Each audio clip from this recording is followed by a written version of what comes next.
for you, Mr. Holmes. So what are you going to do with this video when you finish with it? It will be posted on my page, but if you like, I can edit it and certainly provide it to you. I just clicked the button to go live, so I think we will be live in seconds. It's 12 o'clock. Okay.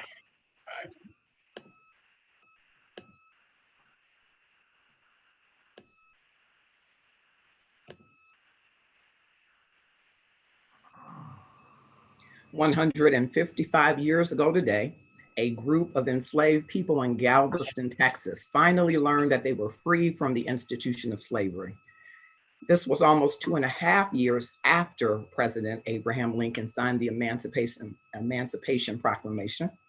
The Civil War was still going on, and when it ended, Union Major General Gordon Granger traveled to Texas to issue an order stating that all enslaved people were free, establishing a new relationship between former masters and slaves as employers and hired labor.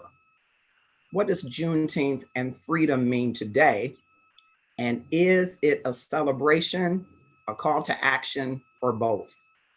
I am Marcus Holmes, and hello from wherever you are to wherever you are. I am in sunny Detroit, that is 84 degrees right now. And so as you're coming in, whether you are on LinkedIn Live or you are sharing this, drop in the comments where you are and what the weather is there.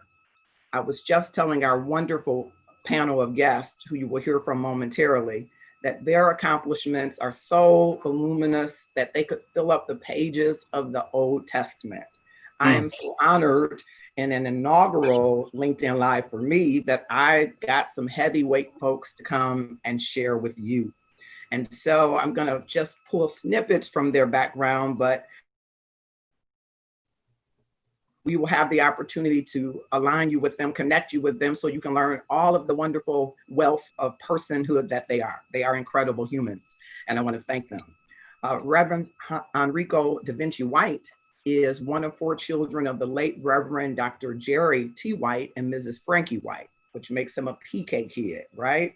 Absolutely. He hails from North Carolina, growing up in the Walls Memorial AME Zion Church in Charlotte, North Carolina, where he honed his skills to play piano and organ, equipping him to serve as the assistant to the minister of music and director of the children's choir, and serving at several churches as minister of music as well.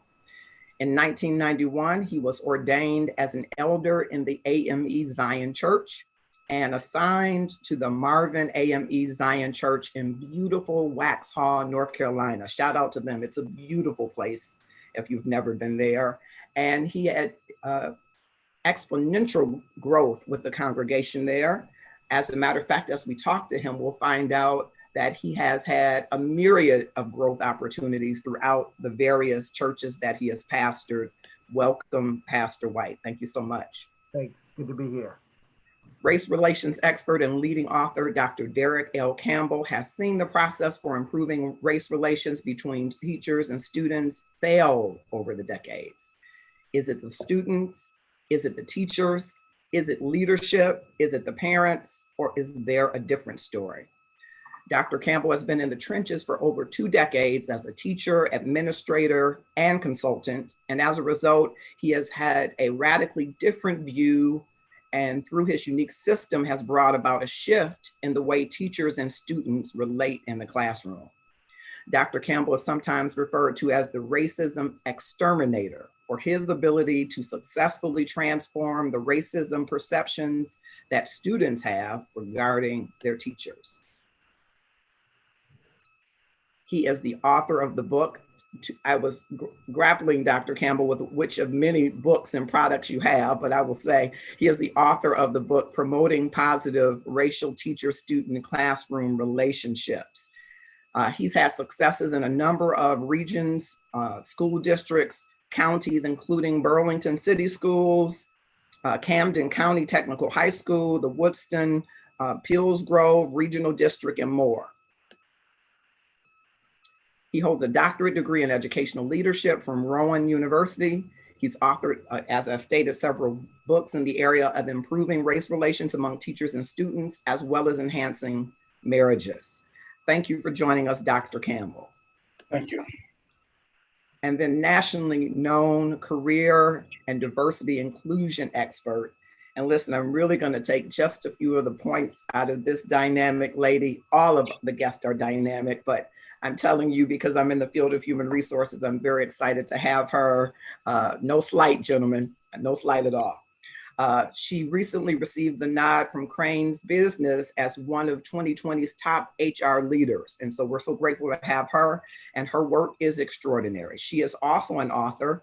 Among her many writings is What's in Your Sandwich?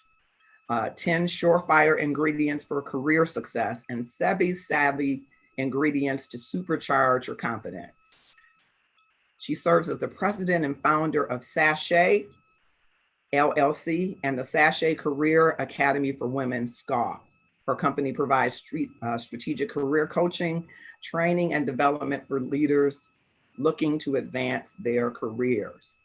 I can tell you she has an extensive list of clients, from Detroit Area Agency on Aging to Mercedes-Benz, from Henry Ford Health Systems to ITT Technical Institute, and every company just about in between. And many, many awards and accolades, many great initiatives that she's done, including increasing diverse talent pools for major healthcare companies by 38% by carrying out a year-long strategic workforce plan. Welcome, Joycelyn Giangrande. Thank you so much, all of you, for being here. We may have one person that may have joined us as I was going through these illustrious, I'm telling you, these illustrious introductions. Welcome. Thank you for having us. Thank you. Thank you for being here.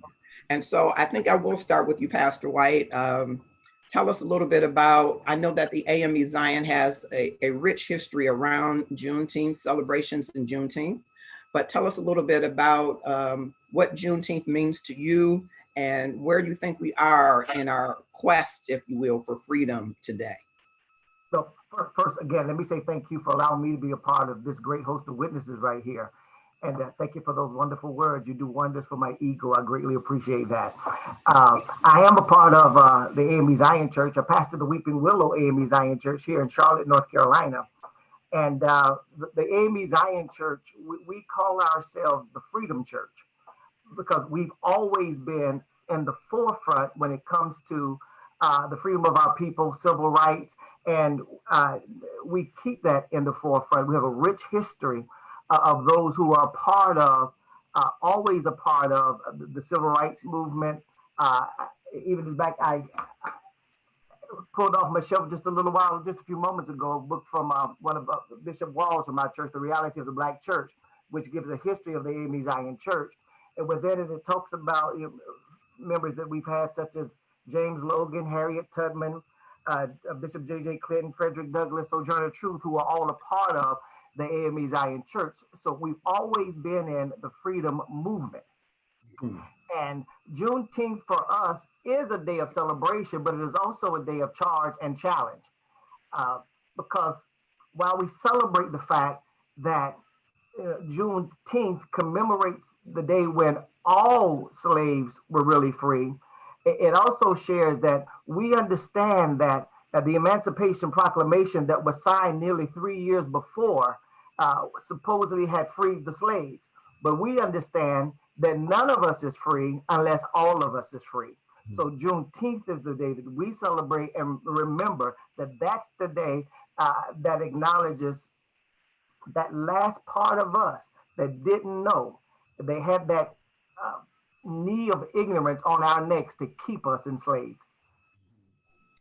Thank you for that. And I will go to Dr. Derek Campbell to get your opening thoughts on race relations, which you've done a lion's share of work in this area, particularly in the educational area. Juneteenth, we heard Pastor White talk about it was 2.5 years, almost 3 years after the Emancipation Proclamation. Now, some rumor, Pastor White, that was an agreement between the two sides to make sure that another harvest happened. So they wanted to be able to get another year's labor out of the people who were enslaved. That's, one of the theories behind the lag time between. Of course, some say because Texas was somewhat remote from the fighting, remote from the action, that it took longer to get the message there. But today, Dr. Campbell, where are we in our Juneteenth celebration? Do we have something to celebrate around freedom? And if we do, what should we be celebrating? And what might our call to action be given our current racial equity climate?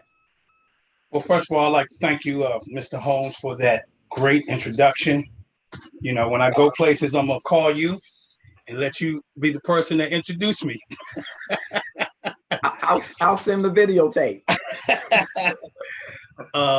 But when I think about Juneteenth, I look at it from a systemic perspective. And the way I see it is it's just a symbol. And the way that symbols surface is through a process. But one of the things that is happening in that process is that we are going to continue to be economically deprived. And so that's the part about the holiday that disappoints me.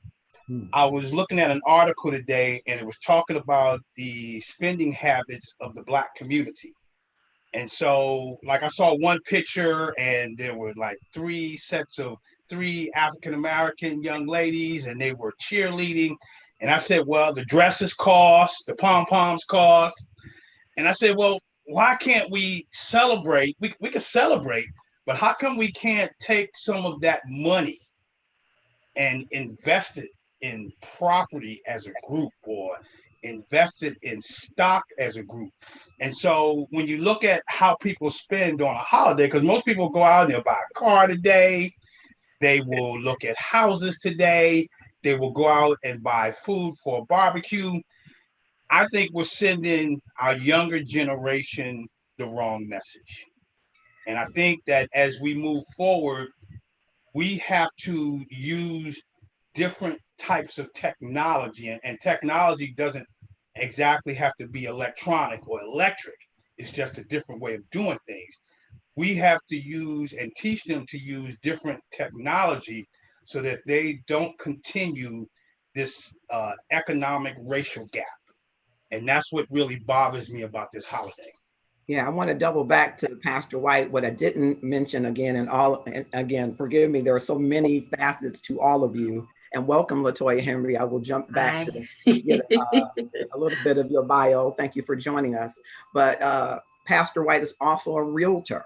So I was going to ask him about, economic empowerment and whether or not it makes sense to start to build consortiums of realtors, consortiums of businesses, so that we teach our young people particularly about how to empower themselves economically, so that our voice begins to matter. If that would be something that we should be embedding in educational efforts as strategies very early on.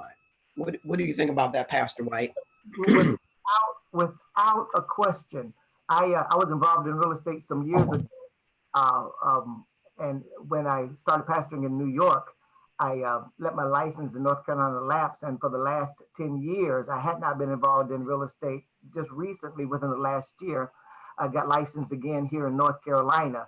And my main purpose of getting a real estate license really was to empower our people to own the American dream and not just be renters of the dream, because it is actually ownership and economics that really brings about the power. Because things in this country don't change unless money changes minds. And I wanted to make sure that I mentioned that in the number of churches that you have pastored, of course, in the AME Zion Church, you get moved around based on the bishop, based on assignments, but just about every church that you've gone to, you've grown it exponentially and paid off its debt. And so I think there is a wealth of information in that to teach people how to be great stewards of economic resources when they get them. Because one of the things I don't think that we've taught our young people is that they are free to the extent to make better choices. even though there are the impacts of drugs in neighborhoods and gangs in neighborhoods and poverty, and there's still too many children who aren't getting the nutrition that they need daily, there are ways that we can change the structure so that we get to them the resources that they will need to make better choices, because it will be about the choices that they make. As you and I know, it's the choices that we made 20 years ago that help to get us wherever we might be today. I'm going to go to Joycelyn Giangrande. Again, I'm so honored to have you. You've done over 25 years in the diversity and inclusion space. So I wanted to hear your thoughts about the Juneteenth celebration. You know, Nike was probably the first to come out and make it a holiday at their company, giving everybody time off. Then Quicken Loans came out, Dan Gilbert, and gave his 30,000 employees the day off. And a number of organizations have followed. Some say, Joycelyn, that this might be an example of performative allyship, that companies are just stepping forward to make nice so that their conscious capitalistic efforts are not derailed. From an employer standpoint, what do you say to companies about Juneteenth celebrations and the day off? And what are your thoughts about where we are in freedom and equity? Wow, thank you for that wonderful question and introduction. And again, I want to also thank you for the invitation to allow me to be on a panel with such prestigious panelists. And you were very strategic in getting a well-rounded approach. We have the community from the church perspective, so important in our community, from the educational perspective, and then you asked for my corporate perspective as well.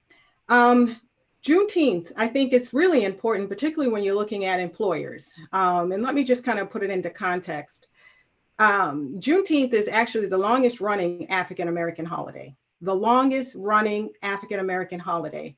And it's also known, I'm sure many of you know all that as well, is that it's America's second Independence Day.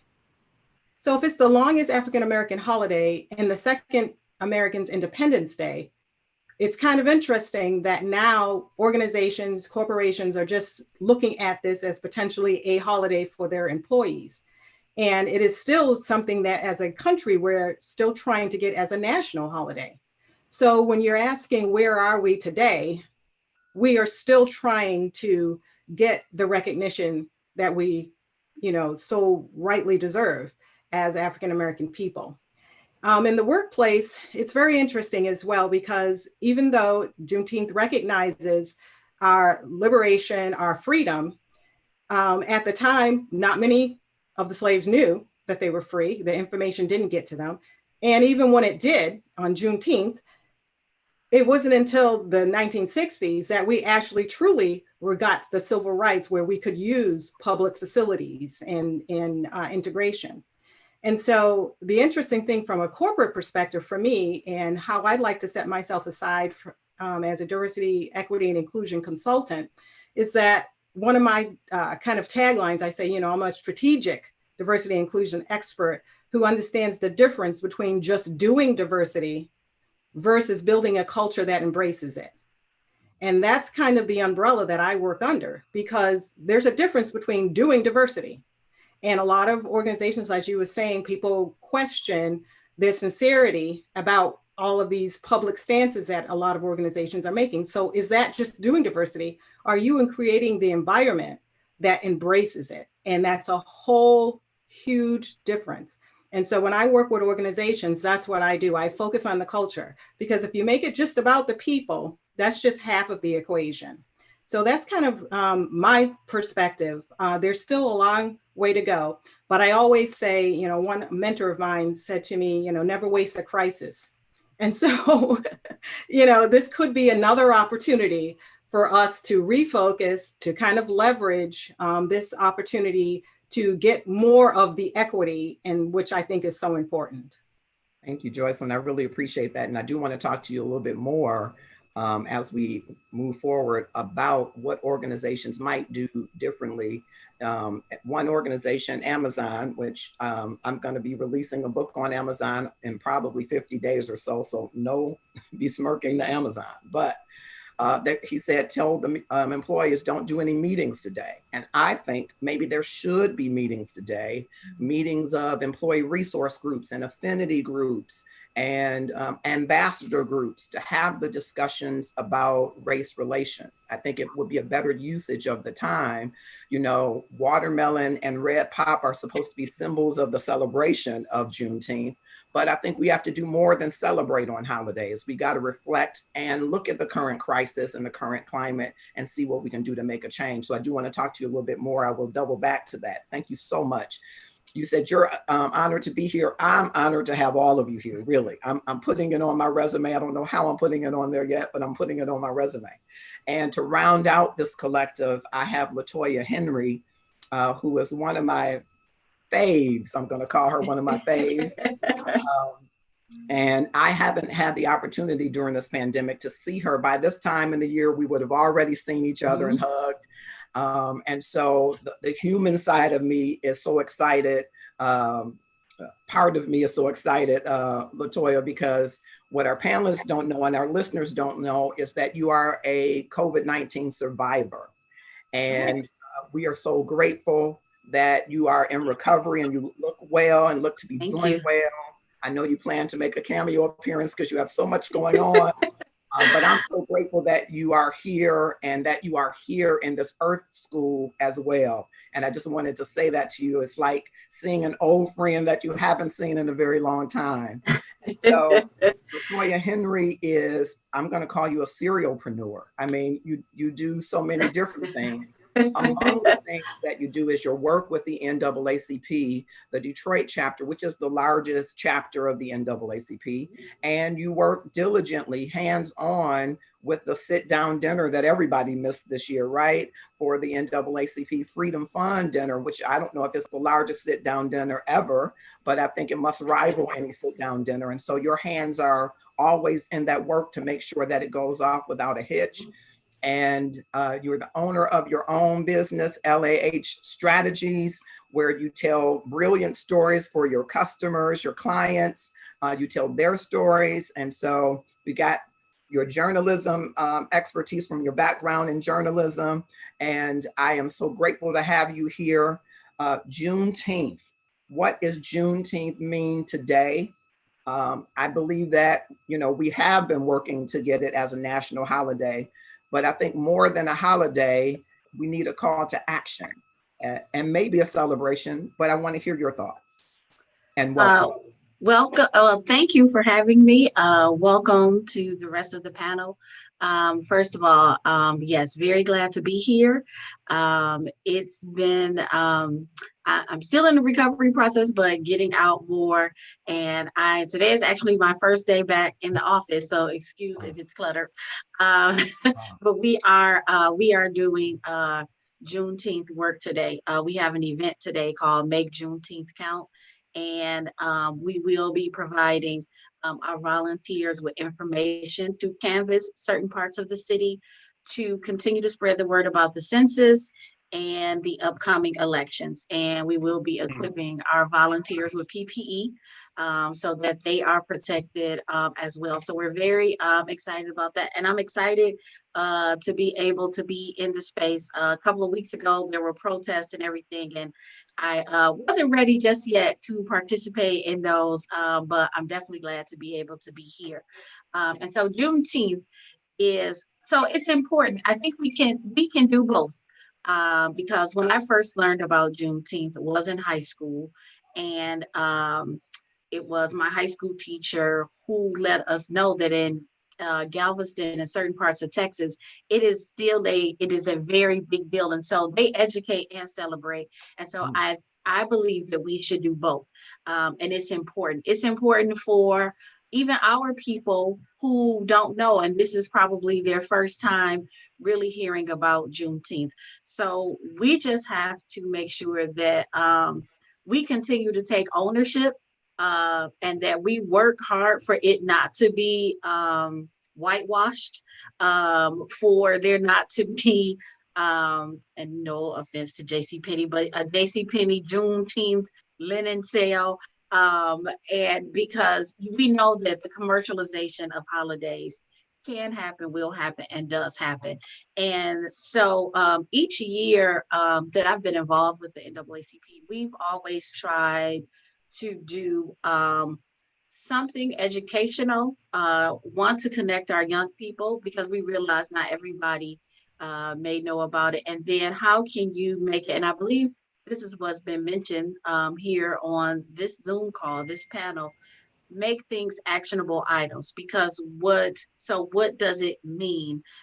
We are talking about 2 years after almost 2.5 years, when you think about it, the Emancipation Proclamation was signed, that as far as we know, the last slaves found out that they were indeed free.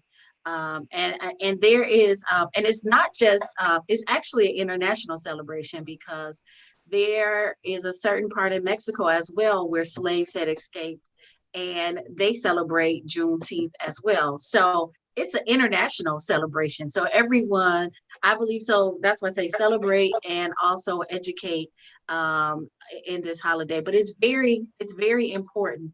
I too, at first was concerned, but I realized that sometimes you got to meet people where they are. And so if these companies are taking this first step, then let's build upon this. Let's not shun them, but let's build upon it, and let's hold them accountable. Many corporations operate to be good corporate citizens, or at least that's what they have in their mission. So I think it's on us, whether if we consume a product for them, if we work for them, if we are somehow connected to them, then we must push back. So don't just think, okay, we did nice for 2020. Whatever you started this year, we expect that, and then some next year. Yes, thank you for that. I had a question that I wanted to ask you kind of, and Joycelyn as well, because I wonder, what do you say to clients who have been used to doing performative allyship, really doing these bold statements and maybe not fully aligning their cultures with the story, especially in this current climate? So how do you advise clients that are out there taking bold stances against racism, but they don't have a diversity officer, or they don't have an internal mechanism to have the conversations, and they haven't sought equity internally in their organizations? What advice would you provide to those business leaders and owners about their allyship? Mm-hmm. Well, one of the things that I have done is just to hold up a mirror and have them look in it. Because it's interesting, when you're a consultant, you're external to the organization. And so I always do some research before I work with a potential client. And what they say externally on their websites, their mission, vision, and values around diversity and inclusion, their diversity statements, their diversity definitions. A lot of times when I read that back to them, a lot of them have heard that just for the first time. In fact, they had no idea what they were saying externally. The marketing and communications department understood that. So, and then when you try to marry what they say externally versus what is actually being said internally, that's the wake-up call. Mm-hmm. And so if you can get them to that point where they can feel open enough and courageous enough to look at the, difference between what is saying externally versus what their people are saying internally, that's where you can close that gap. And so that's what I work towards. You also have to build a relationship with companies and build that trust and understanding that they can trust that you are going to help drive them in a direction that's going to help them with that inclusion. And the way I do that is not just to say that diversity and inclusion is the nice thing to do.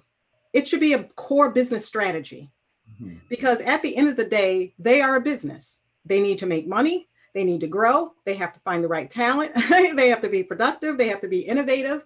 And if you can connect those dots and use the language that they're saying that they use in terms of business strategies, I think the ears open.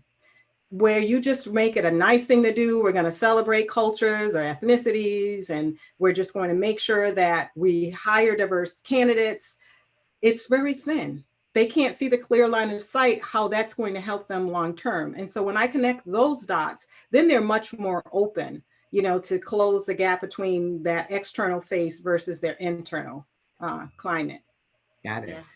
And some, yes. And So sometimes they have to take a step back, because in this day and age with information, uh, your audience will be quick to call you out, or sometimes your internal audience, which are your employees, will find it interesting. You're making this public statement, but it's not reflected in your business.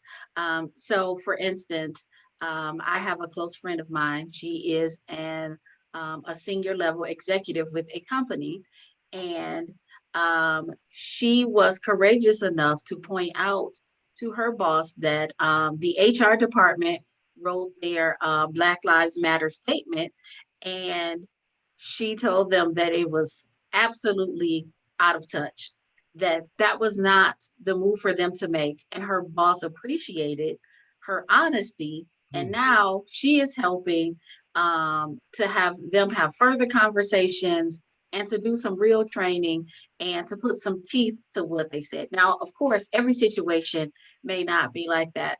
So I always suggest approaching it is if they're looking to do something short term, there will be ramifications if they're just trying to make a gloss over statement. But if you're truly looking to value diversity and inclusion and you're looking to accomplish something long term, then let's not only make the statement, but let's have some actionable items that you can have in place with that statement and that you are able to see it through, because it's swift. Our younger people like to practice cancel culture, and they will move quickly, as many organizations and companies are finding out.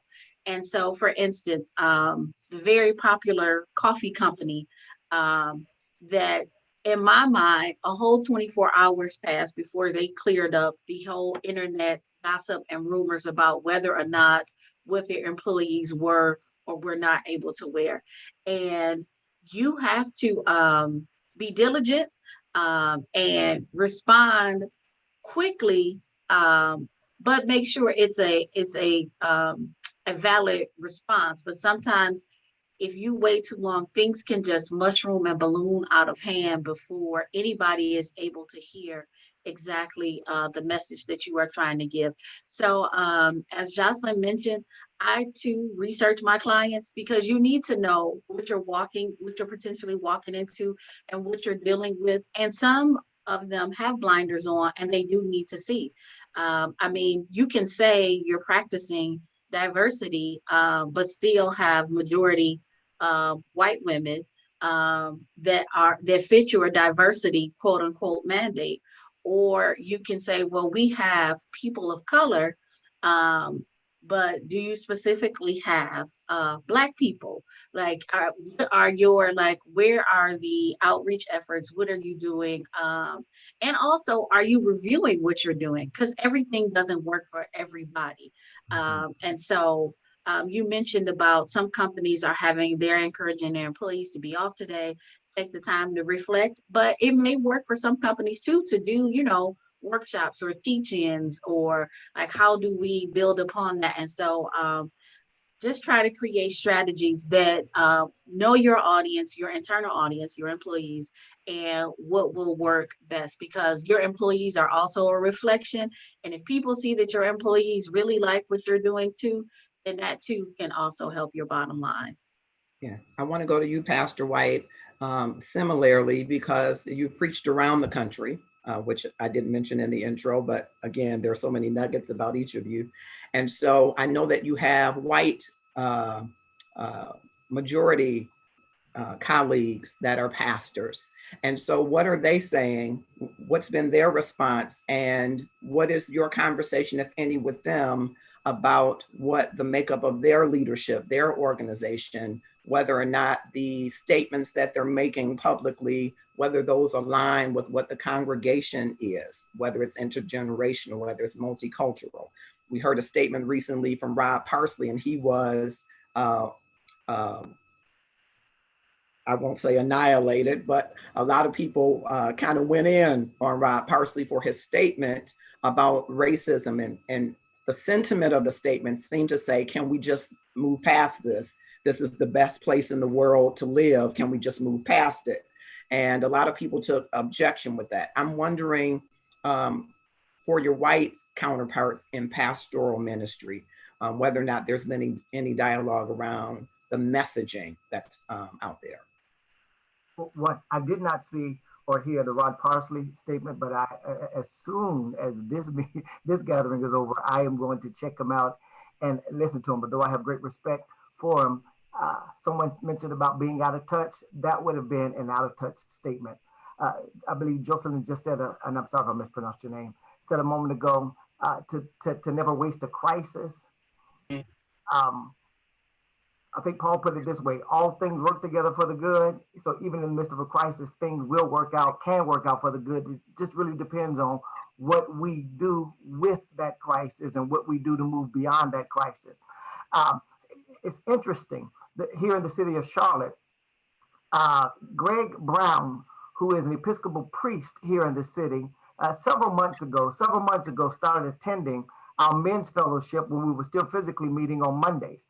One of our members as a county commissioner had befriended Father Brown, and he had started coming. Well, since then, pandemic transpired. Since then, George Floyd has taken place, and he in turn has invited some of the men of his congregation, white men, who've joined us by way of Zoom on our Monday night gatherings. And just to hear, as I believe that this crisis pandemic has made others aware of that which we've known all of our lives. But now that they're forced to have that stay-at-home opportunity and do nothing but see what's going on, anyone who has any humanity, or you have to absolutely be inhumane to not feel the pain of a George Floyd. And to hear my colleagues, my white counterparts, to share and to see some of the things that they're sharing, and some who are a couple who've been on our CEOs of major corporations here in Charlotte, to hear them say what has taken place can't take place any longer. To hear them say that we've been in error, we've made false and inaccurate statements based on our own experiences. But now that we see it from another perspective, from experiences that we now see, the Buffalo, the 75-year-old white man in Buffalo, they see, wow, is this what's been going on? Have we had blinders on all of this time? So I'm starting to see some of my white colleagues to really get it and to take an active part. As a matter of fact, Greg Brown and I talking about when we're able to bring the congregations together, our men's fellowships together, to say, what can we do to move beyond verbiage?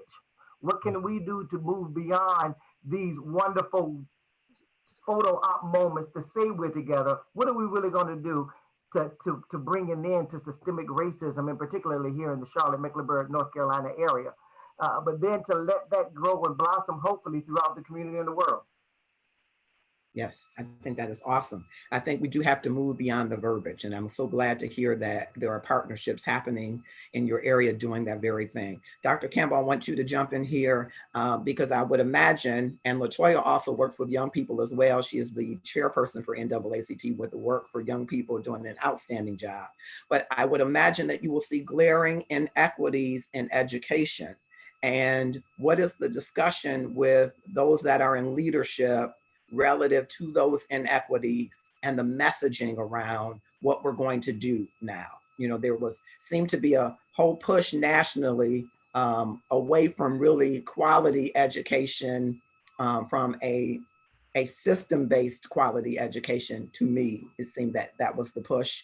But are you hearing any shift in messaging from your counterparts that might be on the other side? Well, I haven't heard anything in particular, but as I was listening to the other speakers, I was thinking that this Juneteenth effort will probably dissipate within the educational realm. And the reason I say that is because you have to remember that this holiday is at the end of the year.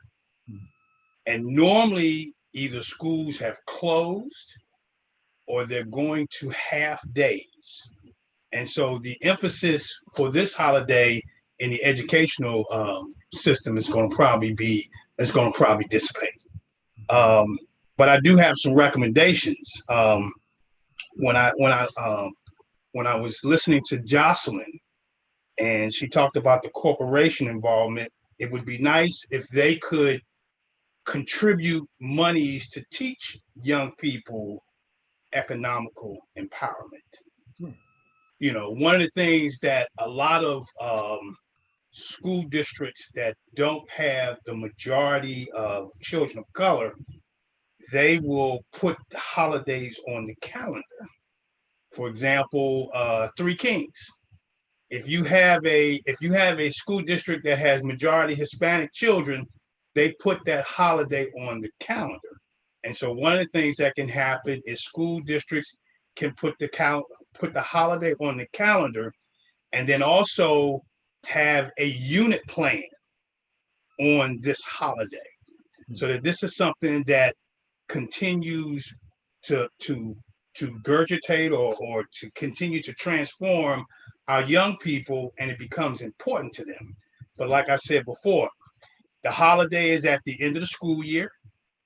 Most schools are going to be either closed or closing. If they're closing, this week they normally go to half a days. And so I think eventually this will become a non-holiday, because we're not going to be able to use the educational system to transform it into our next generation.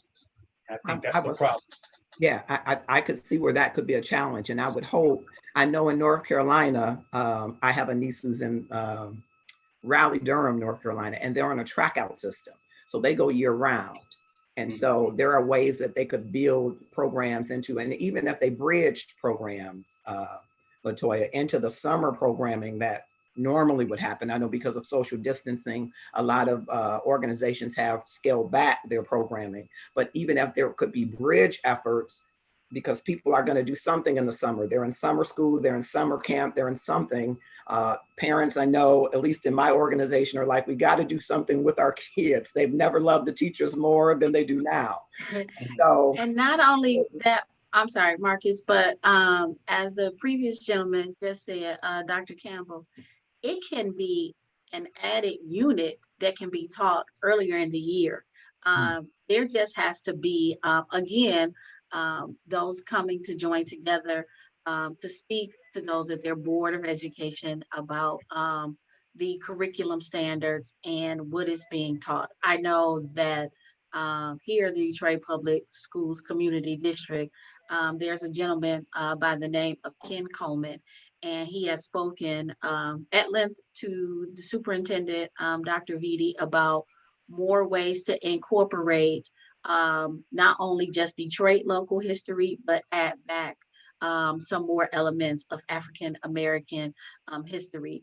And Detroit has a rich tradition of that. I mean, we have schools that advocated to have African Center education named after some prominent African Americans, such as Paul Robeson and Malcolm X. So I know that the community just has to be united, and there has to be, again, some pushback because it's all about if it falls to the wayside, it's because we haven't pushed back enough. And so I say seize this momentum, because we don't want 5 years later from now to be like, oh, remember in 2020 when everybody was about Juneteenth, and then things are at status quo.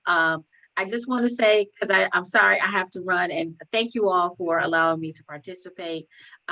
Great conversation, and I would love to do it some more any other time. So just let me know. But thank you guys. I truly appreciate it. yes, and health and wellness to you. So great. Thank you. Thank you. Thank you.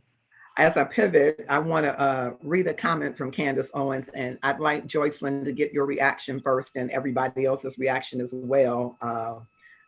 She is coined as a political activist, and this is a tweet that she made recently, about 24 hours ago. She says, "Attention CEOs and business owners, Please grow a spine. Stop issuing public apologies, stepping down from your boards, and posting black squares. Stop allowing the radicals in your companies to extort your brand. Everyone needs to stop playing by the left's rules. Joycelyn, hearing that, what do you think? Hearing that comment from Candace on, we know that she is a provocateur right now and seems to really be aligned, interestingly, perfectly aligned with the current president. But what do you think about this message that she has to CEOs? What's wrong, if anything, with this message? Well, first of all, let me put my hair back down because that made my hair stand up. But the grow hair on that one. That really did. Woo, I bristled when you read that. But the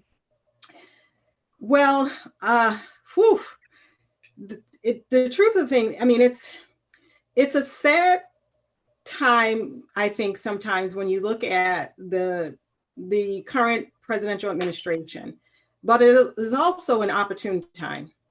And the sad part of it is that when I'm sure you're aware that the current president was looking to hold his rally on this day, not knowing or not respecting, I'm not sure which one it was, respecting that it was Juneteenth. But when he made a public statement, he made the statement that he made the holiday popular because most people didn't know about the holiday. Mm. So I don't know whether most people knew about the holiday, but the point is the president should have known about it. And so when you take that into consideration, it kind of sets the tone for the country because he's the ultimate leader of the country. But I think that comment went flat. It was tone deaf. It was probably just for a certain audience. I think most of the country, either whether they understand or are aware of Juneteenth and its meaning, I think at this point, people are willing to listen, more people than not. And I agree with LaToya before she sounded off, was the fact that we need to seize this opportunity and we need to keep it front of mind. And one of the reasons why we're talking about it today, and probably why we are, as even a panel, are talking about it, is because the protesters have not given up.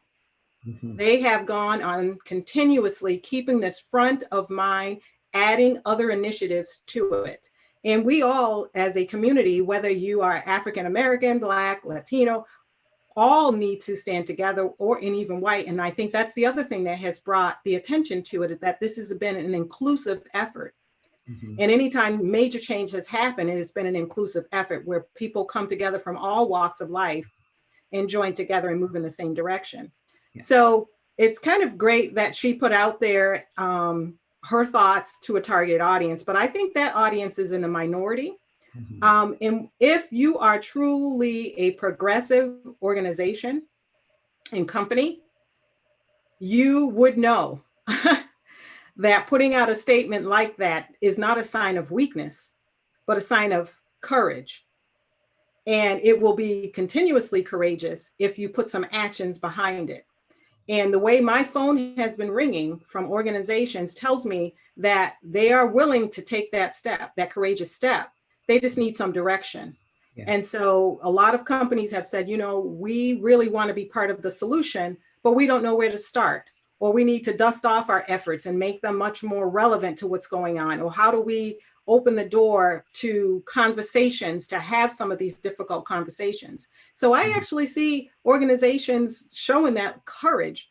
They may not know exactly the right step to take. And I think we need to allow them to maybe have some mishaps if they're willing to listen, so that they can kind of streamline it a little bit more effectively. But I think her comment was tone deaf.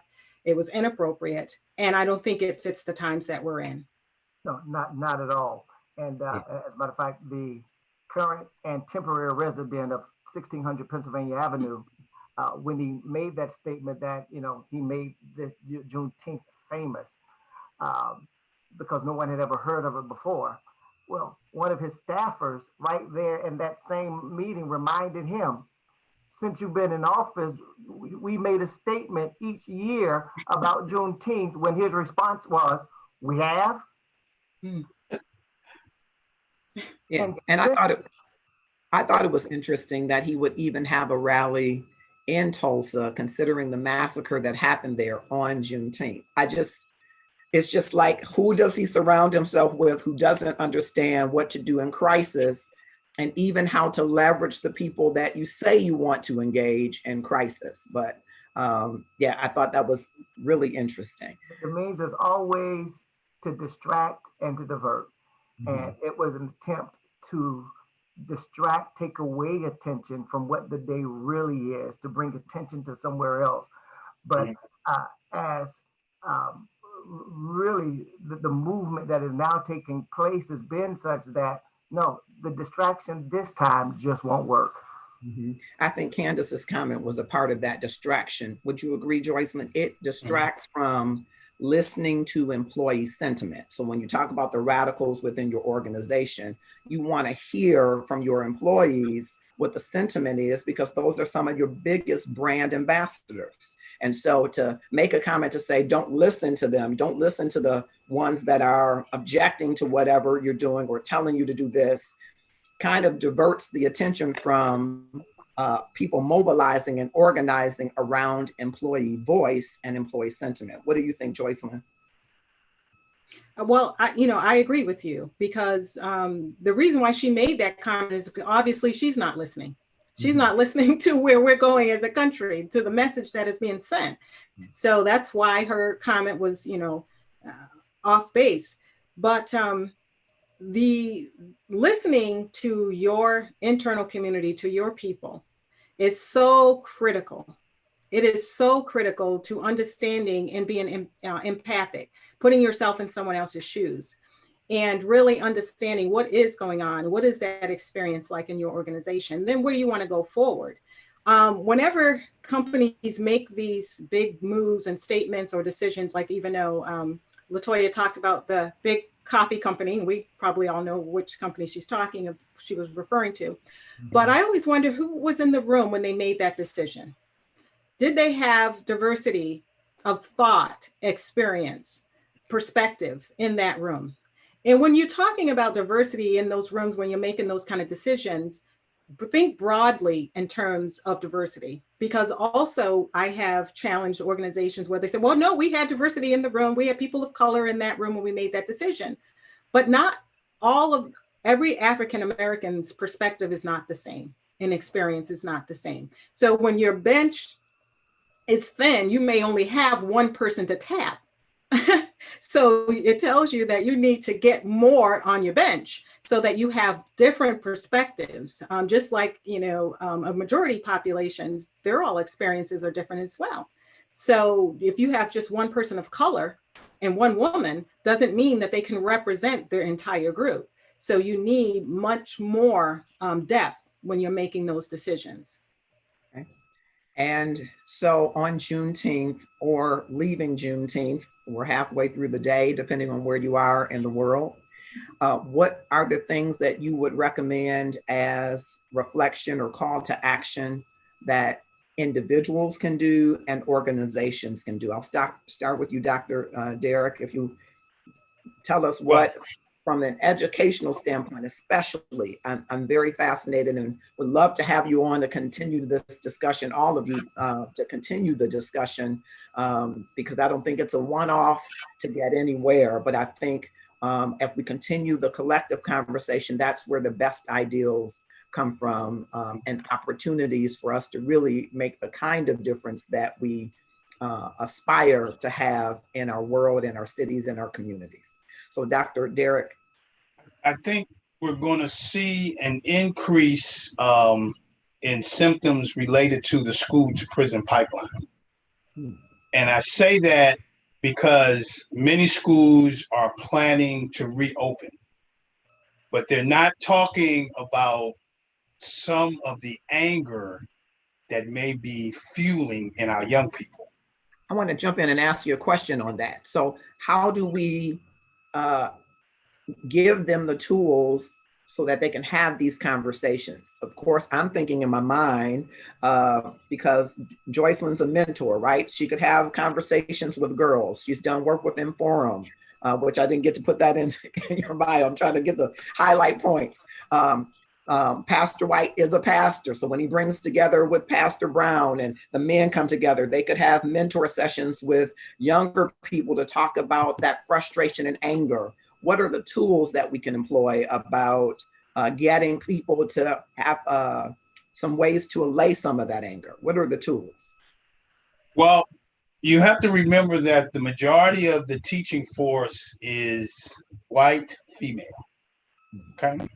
And so the tools that they're going to need is they're going to have to be able to shift the perception that the young people may have regarding them. As interesting as I talk about this, I think about there are many whites that have been arrested during these demonstrations for burning stuff down.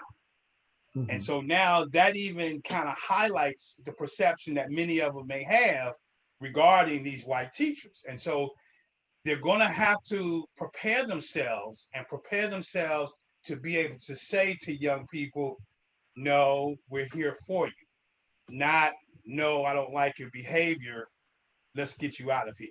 And so, but that requires a shift in mindset. Do you think they would benefit at all from some strategies around emotional intelligence that, talking about social cues and understanding with more empathy, teaching, building more empathic teaching so that they understand the stark realities that a student is dealing with, informs how he or she shows up and brings their authentic self to school, to learning opportunities. Maybe there are opportunities to build in some of those strategies. I think they have to talk about racism, because when we talk about social and we talk about emotional, I think the problem is we're putting them all in that same bucket again, but we're just using a different tool. I think we have to talk about racism, and they have to be able to talk about racism.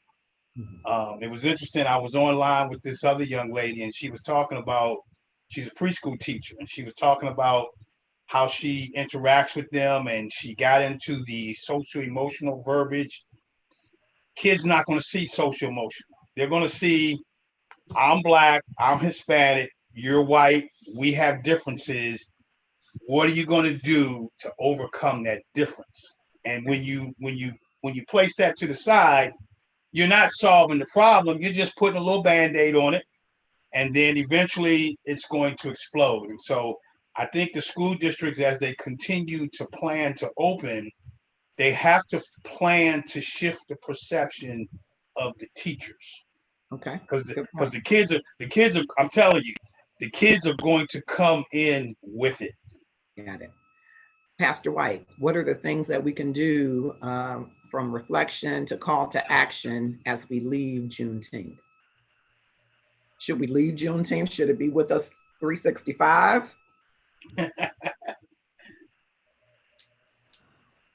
When we forget the lessons of history, history is then doomed to repeat itself.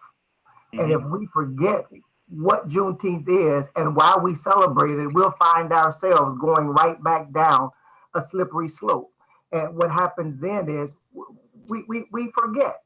We forget. And when we forget, or when we pretend we don't remember, we don't even share with the next generation that which we've been through to help them to really understand how they got to where they now are. There was a gentleman of my former congregation in Waxhaw who was, as the protest had just started several weeks ago over the George Floyd murder, that there was some young people rioting and just destroying things here in the city of Charlotte.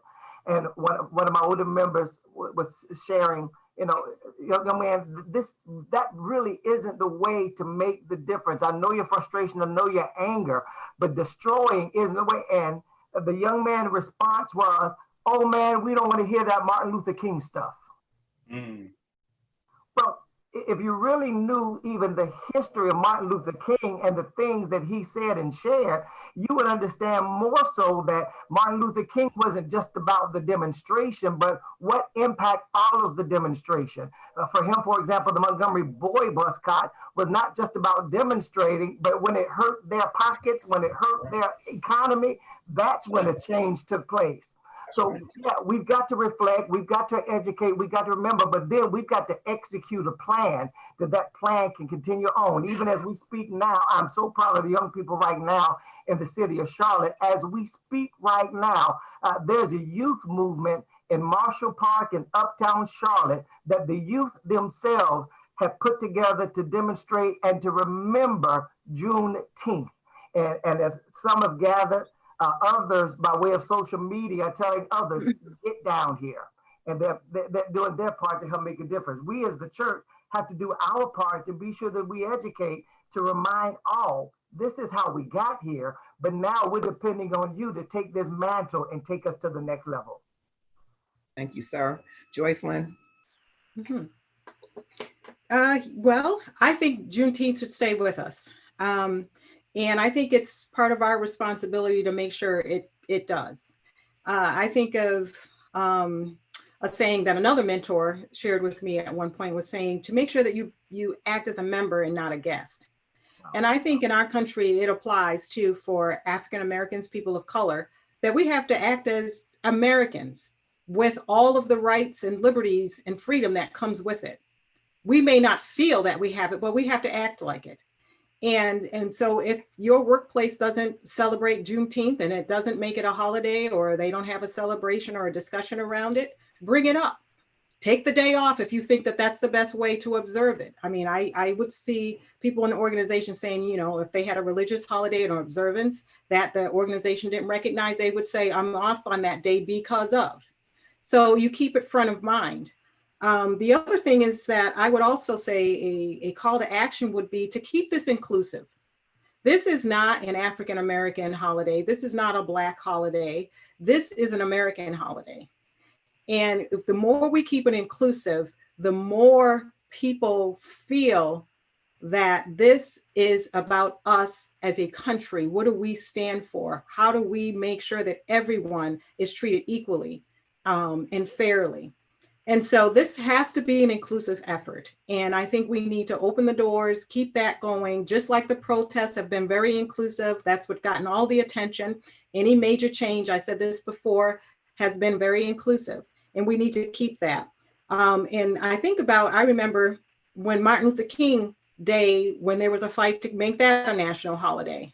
That's not an African American holiday. That's not a Black holiday. That is an American holiday that people of all walks of life appreciate, they enjoy, they celebrate, they talk about, they quote Dr. King from all walks of life. And I think Juneteenth needs to be that way, but we may have to make sure that it does. Yes. Well, we're close, or we're at 102, and I want to share this from about Opal Lee. I don't know if you're familiar with her. She's a 93-year-old historian from Texas. She and her family lived in a predominantly white neighborhood in Fort Worth, and when she was 12 years old, her family home was set to fire and vandalized. And so she went on in her life to be a teacher, an activist, and eventually in 2016, at the age of 89, she decided to walk from her home in Fort Worth to Washington, D.C. This was a part of her effort to ensure that Juneteenth became a national holiday. It's stated that she traveled 2.5 miles each day to symbolize the 2.5 years that Black Texans waited before they were notified of the Emancipation Proclamation. And so here are the words that she says are her vision for a national recognition and a celebration that will help move us beyond just celebration, but as you said, Joycelyn, for it to live with us to keep going forward. We have simply got to make people aware that none of us are free until we're all free, and we aren't free yet. There are so many disparities. You know, we need some decent education and some decent jobs that pay money, and we need healthcare and all kinds of things. And if people would just get together and address these disparities, we'd be well on our way to being the greatest country in the world. I think that's some sage advice from 93-year-old Opal Lee. And I think it's something that we could all incorporate in allowing Juneteenth to live through us. Even if it's at the end of the school holiday, Dr. Campbell, we can make it live through us by coming together, addressing the disparities, ensuring that people have access to the things that they need. Rinse and repeat is what I call it, until Juneteenth lives as an American holiday in the hearts and lives of everyone. I am so honored again, and I want to continue the conversation and have you all back. I know sometimes people say that, and this is my inaugural LinkedIn Live, but I assure you, as your schedules will permit, I will be inviting you back, because I believe we got to continue the conversation. It's a lot of conversation to cover, right? From the ecumenical status to the educational institutions, to the civic organizations, to employers. There is so much overlap and interplay, if you will, to get to a place where we can mobilize, strategize, and activate initiatives and programs that are really going to rid our system of the inequities that currently are there. And if it is to happen, it can only happen if we unite and come together. And so today, in our very small way, with very great minds, with a lot of commendations, I appreciate your input, and I hope that you will come back at the invite to share more in this discussion and conversation. Just quickly, I'm going to go around. Where can we stay connected with you? Joycelyn, how can we stay connected with you? We can connect with you on LinkedIn, and where else? Yes, you can connect with me on LinkedIn, and you can also connect with me on my website, JocelynJohnGrande.com. I've been saying Joycelyn all day. I'm sorry. That's my second name. The other people call me Joycelyn. So. I'm so sorry. Pastor White, how can we keep in touch with you? Of course, I am on LinkedIn. My Facebook is my name, Enrico White, Enrico D. White, and at the Weeping Willow AME Zion Church, weepingwillowamez.org. All right. And Dr. Derek Campbell, how can we keep in touch with you and see all of your products and research and work? I'm also on LinkedIn. I have a website, racismexterminator.com, and my email address is leadexterminator@racismexterminator.com. Okay, and tell us one of your books that you have, Jocelyn, one of your books that you have, Enrique, any products that you have, just quickly. This is my original, Promoting Positive Racial Teacher-Student Classroom Relationships. And where can we get that book? Is it on? It's on the website. I also I developed a facilitator's guide for school districts as well. Yeah, I saw you had a litany of products. I'm sorry that in an hour I couldn't get to all of that, but we're going to have you together again, because in my thinking, I don't want to be a person that just convenes people to talk. I really, HR Passions, which is one of my passions outside of my work with the city of Detroit, is really about connecting people with their passions. And so I'm very much about networking. Just hearing you all, I hear a ton of network opportunities, but I'd like to get more people in the education space involved in this conversation, more people in the diversity and inclusion area, Joycelyn, to have more robust discussions about, okay, you've been doing this for 25 years, help some of the other people that are advising employers on the missteps that they could be avoiding. Pastor, you're doing a great thing with having Pastor Brown together. Maybe we could have a part of that conversation live where we can, help other churches to start to have these conversations. I think it's important that we mobilize in respective areas and then bring back the best of those ideas to the group. And so to me, you're a part of that inaugural group that I hope to grow as an outskirt of this. I really think very much of what I know of you and really appreciate your input in that. Jocelyn, what products? I know I got one of your products, but you were so kind a couple of years ago to share one of your books with everybody in our conference. But please. Yes. I have a series of career strategy books called What's in Your Sandwich. They are a series. So this one here is the What's in Your Sandwich, 10 Surefire Ingredients for Career Success. And it has a career strategy guide. And it's about putting the right ingredients in your career strategy. And then I have another one called What's in Your Sandwich, the 7 Savvy Ingredients to Supercharge Your Confidence. And so this is really about how do you build the confidence. Most people have asked me, how did you get the confidence to leave your corporate job and go off and start your own company? So these are the steps that I use to do that, to take a leap of faith and make it happen. I also excited to have a new book coming out in the fall. It's going to be my first diversity and inclusion book. Wow. Wow. And I am writing a diversity strategy guide, the steps to building a sustainable and profitable diversity and inclusion strategy. So I have that coming out in the fall, and I'm really excited. It's going to be a how-to book for organizations and putting together a successful strategy around diversity and inclusion. I'm excited. Put me on the pre-sale list. I'm excited. All right. And Pastor White, I don't know if you do have products, but you know what? If you don't have products, you need to make a product around real estate investment. I think that I don't want it to be light on us that every place that you've gone as a pastor, you move them to another level in their financial stewardship. I think that's commendable, but I think that should be a product for pastors and other business owners who want to eliminate debt, who want to be savvy with resources, and who want to experience exponential growth. And see, I won't even ask you for 10%. I won't ask you for 10%. And while there's no book or product yet, the number of people who have recently said there's a book in you. So I'm in prayer on this thing right here to know, and maybe the word you just gave may be the direction to take, but there's something in here that's going to come out soon. Right, wonderful. Thank you all. We're at 1:10, a little bit over the hour. An hour is never enough time, but I appreciate it because it was your precious time that I'm sure you charge as a consultant much more than I could afford. So I thank you so much for your time. I hope that you will be back with us. Thanks to our listening audience, both on LinkedIn and on Facebook. Have a grateful day. Happy Juneteenth and enjoy the celebration. Let it live forward in you. Thank you. Bye-bye. Thank you.